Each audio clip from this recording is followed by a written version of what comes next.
A continuación, Quito con Marjorie.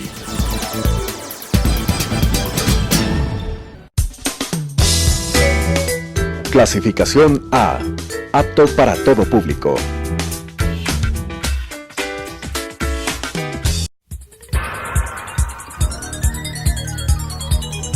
Las opiniones vertidas en este espacio por la producción y dirección del programa son de exclusiva responsabilidad de sus autores y de quienes intervienen en ellos.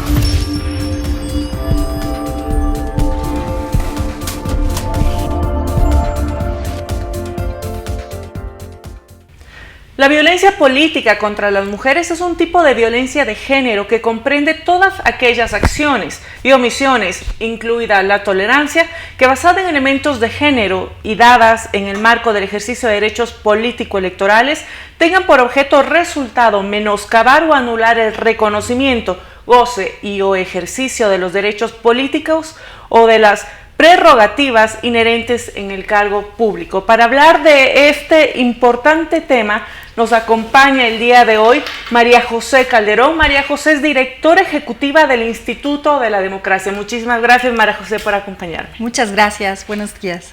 ¿Cómo te va, María José? Te hice correr el día de hoy. Perfecto. Y te agradezco que nos acompañes. Este es un tema realmente importante para quienes de una u otra manera hacemos política, porque lo vemos y lo sentimos. Quizá la ciudadanía no nota todos los matices en los cuales hay violencia política contra las mujeres, porque pues las mujeres ya votamos, porque ya nos ven en una papeleta, pero la violencia va mucho más allá de esto. Así es.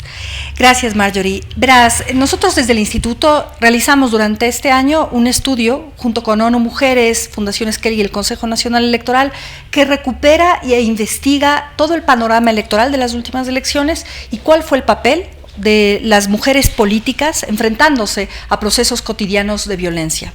Cuando digo cotidianos es porque finalmente nosotros pudimos seleccionar y seccionar cuáles son los tipos de violencia que uno está abocado cuando participa en el ámbito público, sobre todo para un cargo de elección popular. Existen muchos y diversos, es fundamental, yo quería simplemente citarte algunos, y un poco la cantidad y el porcentaje final de las entrevistadas, ¿no es cierto?, que identifican la violencia psicológica, por ejemplo, siendo esta la más poderosa y la más frecuente.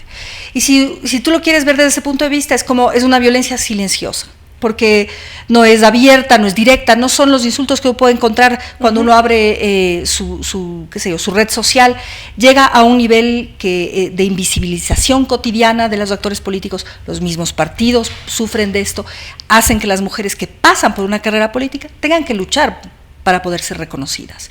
Esto es una forma de violencia. Y aún así, de una u otra manera, siguen ancladas siempre a la imagen de algún hombre, una imagen masculina, en la mayoría de los casos, y siempre demostrando con creces. Es igual que en otros espacios, ¿no? Las mujeres tenemos que demostrar con creces que somos capaces de... Es doble, exactamente. De acuerdo. ¿Cuáles son estas formas de... ¿Cómo identificamos la violencia política? Por ejemplo, les voy a darles un grupo estadístico, lo que mencionaba hace un momento. El 66% de las entrevistadas que fueron actores políticos identifican la violencia psicológica como la más frecuente. El 30% menciona que sus familias o equipos de campaña recibieron ataques directamente, justamente por pertenecer o buscar un escaño de autoridad pública. El 16% menciona formas de acoso sexual e insinuaciones sexuales, no deseadas, y el 58% de quienes ejercen la violencia fueron identificados entre los mismos actores políticos, lo que es terrible porque implica que son los compañeros en la contienda. Claro, tratan de una u otra manera en el debate político, en vez de que sea un debate de ideas, llega a ser un debate basado en criterios de género. Exactamente. Justamente como quería... que si esto fuera una ofensiva, como que si esto fuera censurable. Una de las cosas y es parte de lo cotidiano, por ejemplo, la relación, el vínculo evidente en una sociedad patriarcal es Es identificar a la mujer con la familia y los roles de género que vienen por parte de ser madres, etcétera.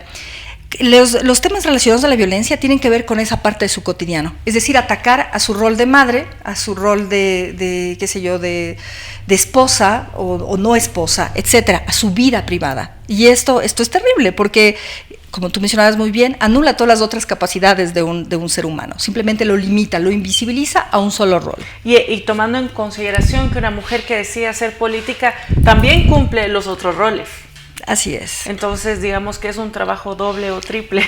Desde el instituto nosotros tenemos previsto trabajar muy de cerca con los actores políticos y sobre todo con partidos políticos. La democracia se construye con partidos políticos. Si no los fortalecemos, no tenemos ese fundamento que nos permite seguir adelante. Uno de nuestros planes es trabajar justamente con mujeres lideresas en partidos políticos. ¿Qué es lo que nos han dicho en las investigaciones que hemos hecho recientemente?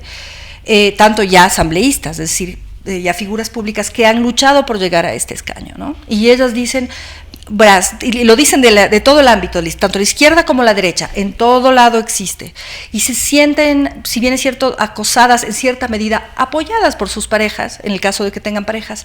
Siempre hay ese sesgo de que inclusive la persona que está al lado de ella, de esta mujer política, le tachan como, es una persona que no tiene suficiente voluntad, está siendo apocado por una mujer, como si fuera algo negativo, y eso lo sufre la familia completa. Uh-huh.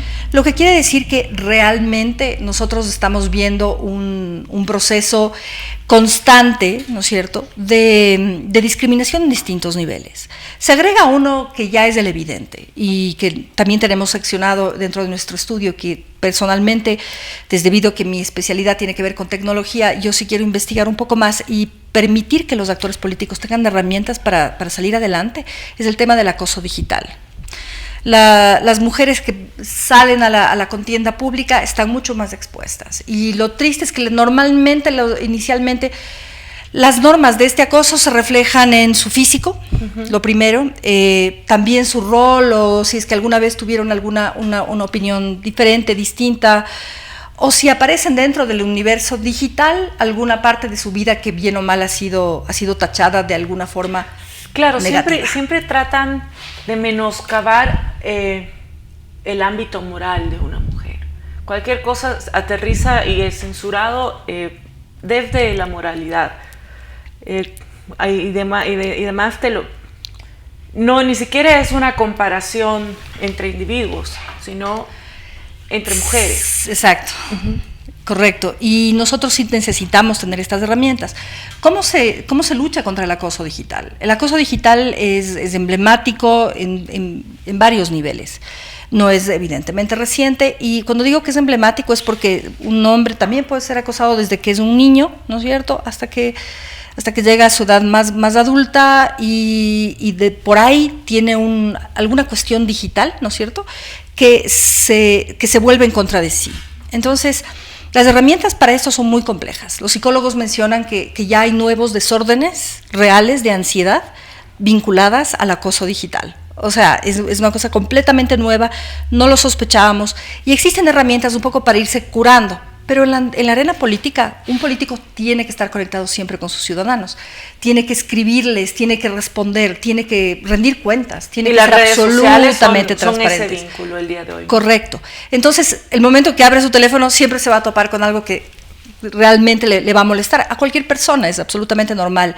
¿Cuáles son las herramientas que podemos ofrecer? Nosotros estamos preparando y lo queremos hacer, digamos que un toolkit, como dicen los gringos, que es ¿qué puedes hacer para evitar ser víctima? No solo la víctima es personal, o sea, es como se revictimiza uno mismo al abrir un teléfono, y al mismo tiempo querer participar en política, porque es lo que nosotros estamos promoviendo. ¿Cómo lo hacemos? Muy complejo, pero no imposible. Los talleres que implican además temas de ciberseguridad implican también una limpieza de tu propio lenguaje, de cómo uno se expresa y se relaciona con las personas, y esto es fundamental. Hay una necesidad de pedagogía sobre lo que es el mundo digital, que nosotros estamos dispuestos a mostrar y que llevamos en el camino hacia los actores políticos, porque en ellos está realmente el poder, y ellos son los únicos que podrían cambiar esto. De acuerdo, María José. Para ¿Qué medidas está tomando el Instituto de la Democracia, de ser el caso, para disminuir, utilizo la palabra disminuir, no evitar, porque sabemos que va a ser un ejercicio difícil eliminarlo totalmente, pero para disminuir la violencia política contra las mujeres en lo que va a ser un año totalmente electoral, como será el 2020? Correcto.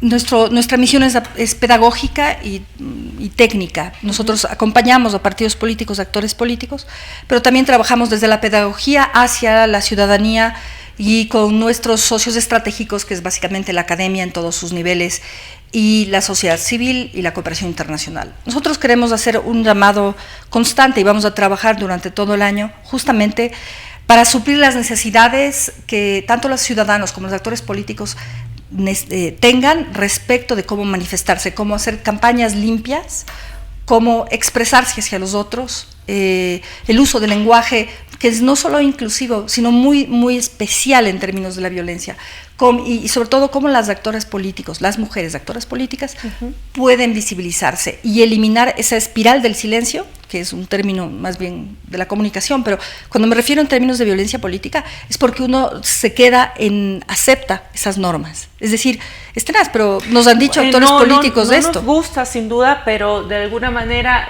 la dinámica lo valida. Correcto. Y uno... en un partido. Claro, pues sabes que no es correcto, o cuando lo ves lo identificas claramente, pero efectivamente sientes que no tienes las herramientas necesarias para luchar contra ello en ese momento, más que seguir demostrando con creces tu capacidad. Correcto. Y que puedes hacerlo. Entonces llega un momento en donde ya pues el mismo medio te respeta más, pero tú habiendo tenido que sudarte el doble o el triple, ¿no? Entonces esto es agotador y no es de ninguna manera justo. Correcto, y no es para justificarlo en ningún sentido al Ecuador, pero estas prácticas suceden en toda América Latina. Esto es particular.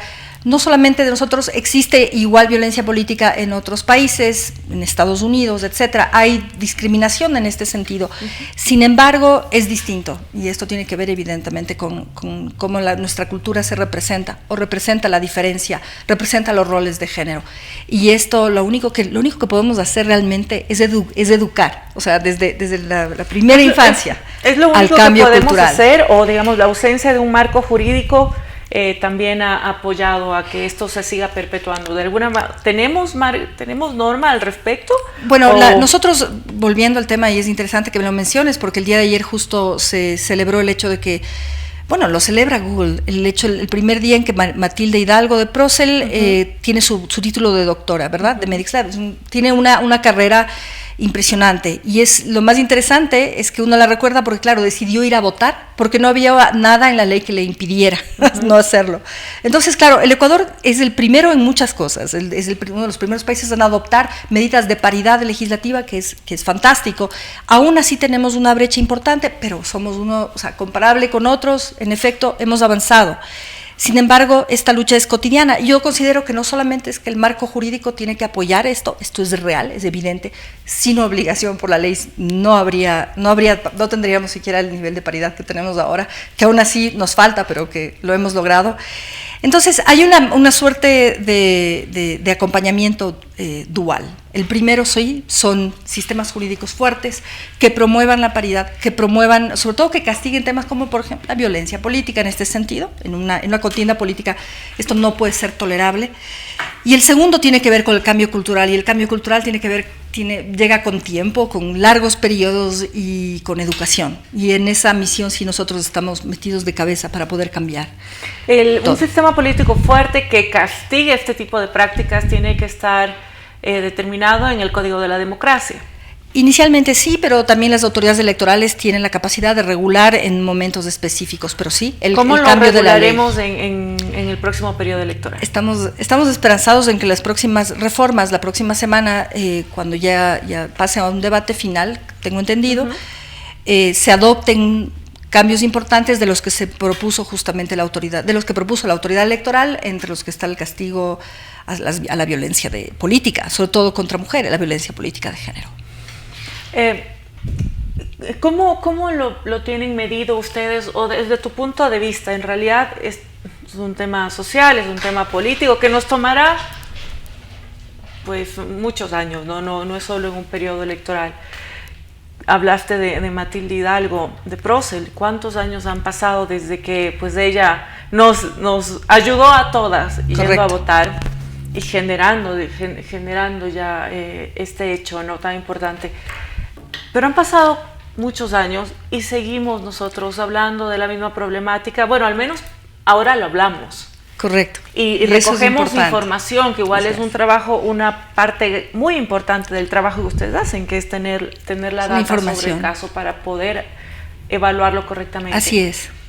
Pero nuestras generaciones actuales están concientizadas realmente sobre el machismo en política, sobre el micromachismo que igual hay en general, pero ahorita estamos hablando en política. ¿Veremos un resultado, veremos una diferencia en 10 años, en 20 años?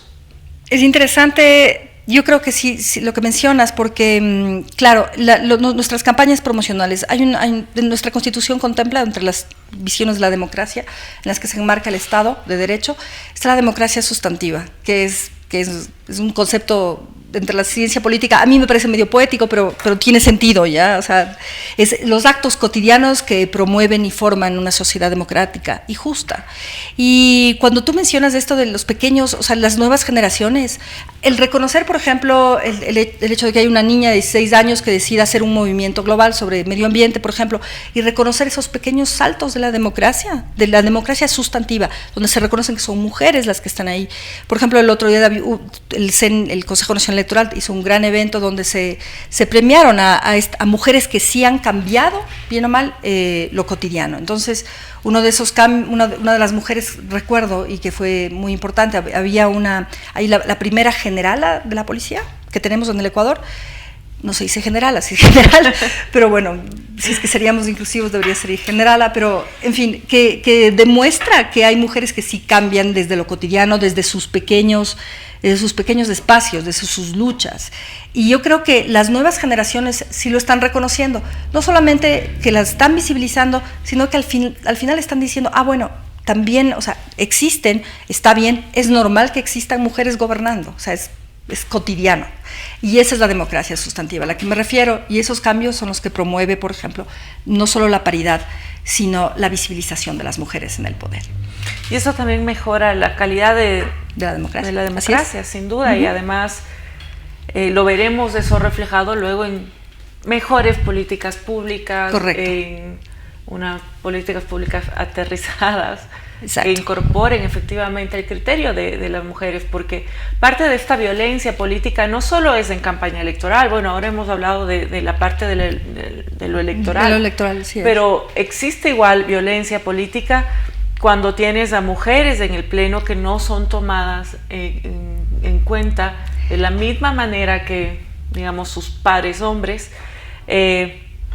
Hemos visto presidentes de la República que utilizan calificativos a mujeres simplemente por el hecho de ser mujeres, que nos han mandado a lavar, a cocinar, es decir, terrible. Se puede hacer perfectamente, o podemos hacerlo todos, pero claro, ¿no? Es correcto. Como lo acabas de decir, es sustantivo, es una práctica diaria, el ejercicio diario de todos los actores políticos.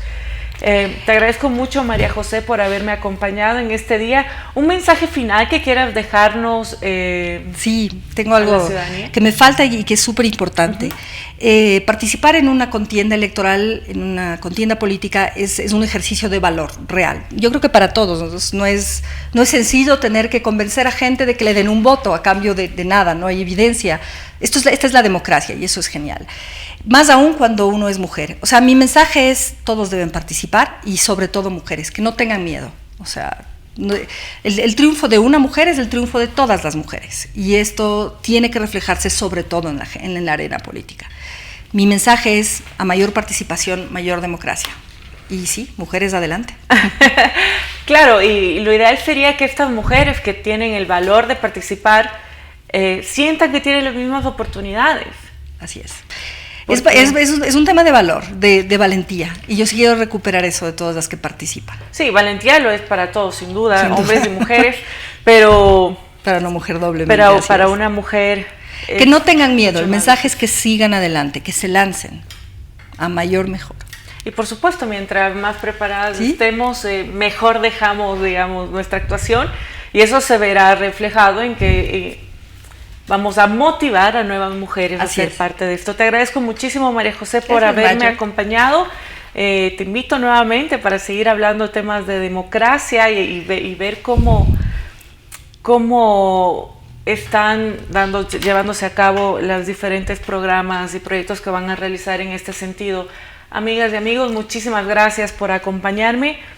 No olvidemos que la violencia política contra las mujeres la lucha contra esta problemática debemos impulsarla todos, no solo con normas, programas y medidas para la prevención, sino, como además lo dijo nuestra invitada, a través de la investigación, con la promoción de políticas públicas, por supuesto, pero todo esto no va a ser posible si no tenemos una ciudadanía informada y una ciudadanía que nos ayude a generar esta opinión y que nos ayude a presionar para lograr igualdad en todos los espacios de las mujeres. Muchísimas gracias.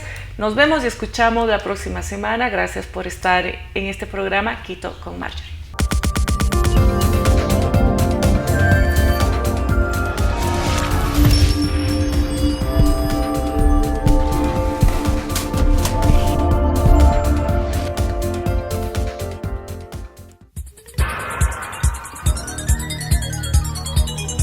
Las opiniones vertidas en este espacio por la producción y dirección del programa son de exclusiva responsabilidad de sus autores y de quienes intervienen en ellos.